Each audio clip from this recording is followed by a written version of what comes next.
A Dylan Story et aujourd'hui on se retrouve pour une nouvelle vidéo et là je vais vous faire 3 films de Noël puisque demain c'est la veille de Noël, donc 3 films à regarder pour la veille de Noël.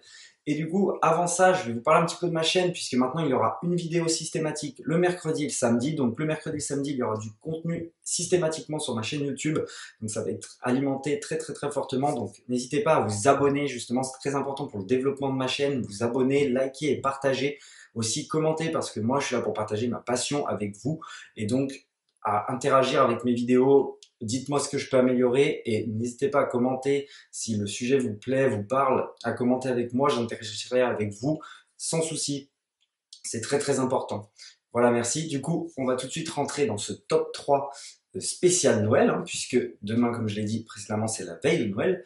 Alors, je vais commencer par un film, un dessin animé familial, hein, qui est plutôt connu pour le coup, là, par rapport aux 2 autres films qui sont peut-être un peu moins connus.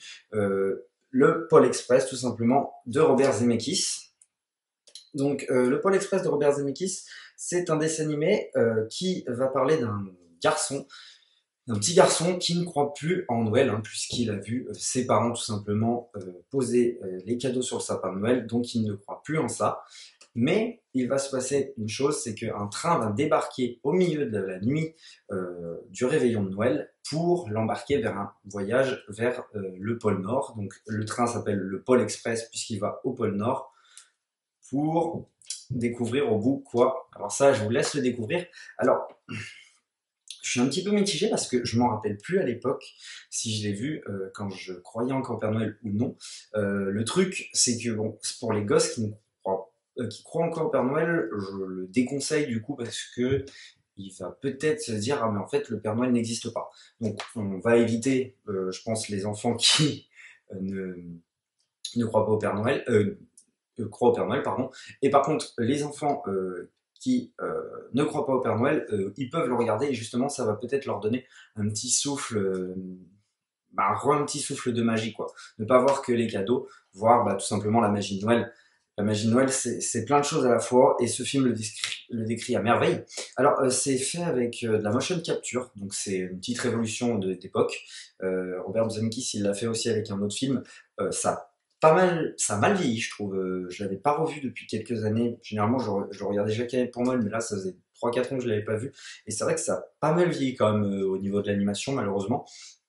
Mais bon, ça reste quand même un très bon film d'aventure de Noël, avec quand même une fin, plutôt une bonne fin, une bonne morale, je trouve, avec chaque personnage qui est bien représenté dans ce film et qui ont une belle histoire chacun.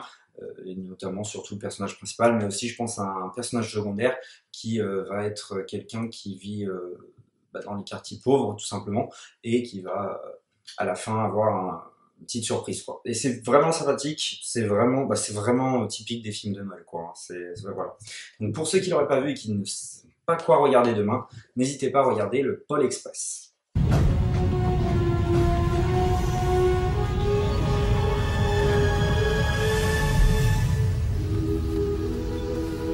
Alors, tu viens? Où ça? Mais enfin au pôle Nord, bien sûr. Voici le Pôle Express.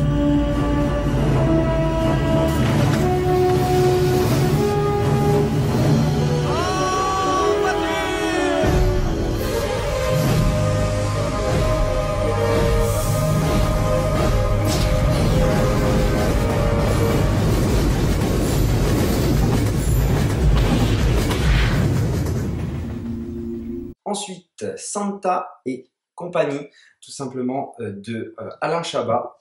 Donc c'est une comédie, alors elle n'est pas très connue, elle est sortie pourtant récemment, il y a 2 ans. Je suis étonné qu'elle passe pas pour Noël finalement. Je pense que là ça parlera à tout le monde, que ce soit les plus grands et les plus petits. Donc là c'est vraiment famille, là il n'y a pas de souci de pas croire ou croire au Père Noël, hein. Ça il n'y a aucun souci là-dessus.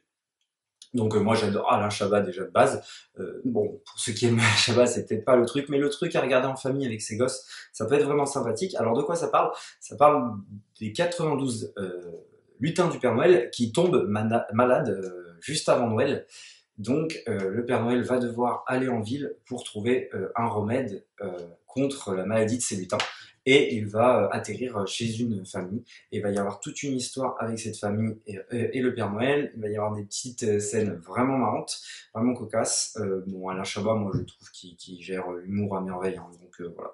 Même quand c'est pour faire un petit film de famille comme ça, j'ai trouvé ça génial. Peut-être que ceux qui aiment vraiment les Astérix Mission Cléopâtre, quoique encore, mais peut-être la Cité de la Peur aussi, seront peut-être un petit peu déçus. Mais pour ceux qui veulent regarder un film en famille, foncez, c'est franchement sympathique. Et je comprends pas pourquoi ouais, il est pas passé à Noël, enfin je l'ai pas encore vu, je sais pas peut-être s'il passera au courant de la semaine, mais franchement c'est bien dommage parce que je trouve que c'est quand même un bon film. Donc voilà, il y a un bon casting, hein, il me semble. Il y a la femme d'Alain Chabat, je crois, il y a Audrey Tautou aussi, il y a pas mal de monde, il y a pas mal de monde réuni dans ce film de Noël. Donc, si vous ne connaissez pas, allez-y, foncez. Non. Est-ce que t'as la moindre idée de ce qui va se passer si pour la première fois dans l'histoire de Noël, les enfants n'ont pas de jouets? Non. Si je sauve pas mes lutins, il y aura pas de Noël. Je suis le Père Noël et j'ai des jouets à livrer. Vite, on n'a plus le temps!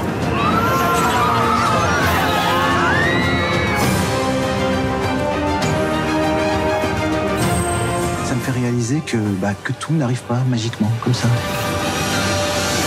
Qu'il faut se battre aussi pour les gens qu'on aime. C'était le discours de Miss France l'année dernière, mot pour mot. Comment on dit bonjour en reine? On dit on. Non, pas du tout. Là, vous avez dit, veux-tu un yaourt à la fraise? Aucun rapport. Oui, du coup, il en veut bien. Et pour finir, je n'ai pas le Blu-ray ou le DVD, donc c'est Père Noël Origins. Donc alors là, ça va plutôt être basé pour les adultes, hein, pour les adultes ou les ados évidemment, pour ceux qui voudraient se faire un petit kiff horreur, qui n'auraient pas d'enfants, ou pour les ados comme je dis, ou même les adultes qui attendraient Noël et les cadeaux avec impatience ou ne sauraient pas quoi faire en attendant le réveillon en famille tout simplement. Et c'est Père Noël Origins. C'est un film réalisé par un Finlandais, Jalmari Ellender, si je prononce bien son nom. Donc c'est un film sorti en 2011. Et c'est un film d'horreur, donc fait par des Finlandais déjà, c'est un petit peu rare. Mais du coup, c'est quoi? C'est tout simplement des chercheurs finlandais qui vont tomber sur la tombe du Père Noël. Voilà, tout simplement. Mais en tombant sur la tombe de Père Noël, ça va déclencher quelque chose qui va faire que c'était pas la bonne chose à faire. Et du coup, il va y avoir... Je sais pas si je dois le dire, parce que ça fait partie un petit peu du truc du film. Quand j'ai vu le film, je me suis dit, ah ouais, c'est bien trouvé, c'est bien pensé, j'ai bien aimé. Donc je vais ne pas spoiler, je vais pas rentrer plus que ça dans le détail. Je vais juste vous dire que il tombe sur la tombe du Père Noël et ce truc déclenche quelque chose. Et on a toujours cru que le Père Noël c'était quelqu'un de bon, et là, pas forcément. Et il y a tout un truc autour de ça. Je trouvais ce film vraiment bien. Il est mal noté, mal reçu, je trouve. Mais moi, je le trouve vraiment bien. Donc, si vous savez pas quoi regarder et que vous cherchez un truc un petit peu plus adulte, mais qui reste sur la base de Noël, et tout simplement, Père Noël Origins, film finlandais, donc, comme je le disais, c'est vraiment intéressant. Peut-être la fin qui est un petit peu, voilà. Mais je trouve en plus les scènes plutôt bien faites, bien réalisées. C'est un petit film tranquille, sympathique, horrifique. Donc n'hésitez pas à regarder Père Noël Origins pour ceux qui n'auraient pas d'enfants ou qui attendraient Noël dans leur coin sur leur ordi, le réveillon, manger, tout ça. Voilà.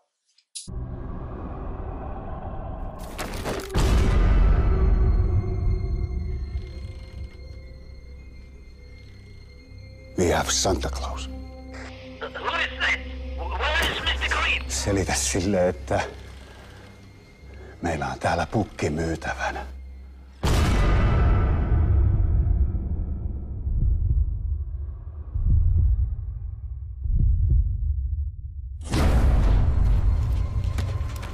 Santa is going to find out who is naughty or nice.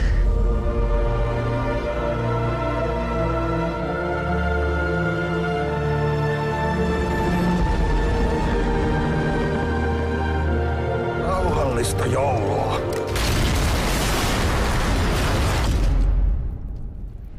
Aivan vitun railakasta uutta vuotta. voilà, donc je vous ai proposé que 3 films, alors j'aurais pu en proposer bien d'autres, mais c'est des films qui passent évidemment souvent à la télé, que la plupart des gens connaissent. Évidemment, j'aurais pu proposer par exemple les Astérix, j'aurais pu proposer Maman j'ai raté l'avion, Maman j'ai encore raté l'avion, j'aurais pu proposer La nuit au musée qui sont passés encore dernièrement, j'aurais pu proposer Love Actually, qui est un film quand même qui passe chaque année pour Noël, par contre qui n'est pas pour autant désintéressant, il est très très très intéressant comme film, avec des vraies thématiques. Donc du coup voilà, j'aurais pu proposer beaucoup de films mais qui sont déjà connus je trouve. Donc voilà, si vous ne connaissez pas ces films et que vous ne savez pas quoi regarder encore pour demain, ils sont très facilement trouvables. Le Pôle Express par exemple est sur Netflix. Père Noël Origins c'est peut-être le plus dur à trouver, donc cherchez à droite à gauche. Son Toy Ici, je pense que vous le trouverez sans problème. Je ne sais pas s'il est disponible sur une plateforme de VOD, et sinon hein, vous savez faire.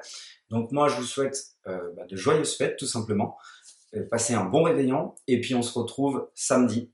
À la prochaine pour une prochaine histoire.